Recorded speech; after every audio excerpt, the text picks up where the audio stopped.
Welcome to our guide on how to create Facebook stories. Stories are short, engaging videos that can help you reach a wider audience.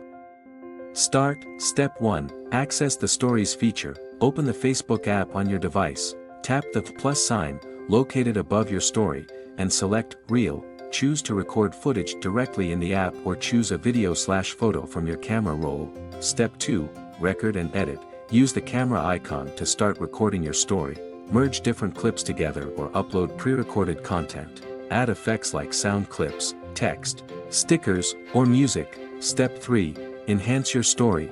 Explore story settings, noise reduction, robot voices, and stock footage. Edit your videos by adjusting volume levels, adding captions, and applying filters. Step 4. Describe your story. Add a description that explains what your story is about. Use relevant hashtags to help others find your content. Step 5.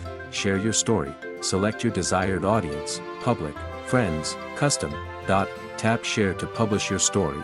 Hope you have good stories to share with the community of people who like to watch Reel on Facebook. Thanks for checking out our tips.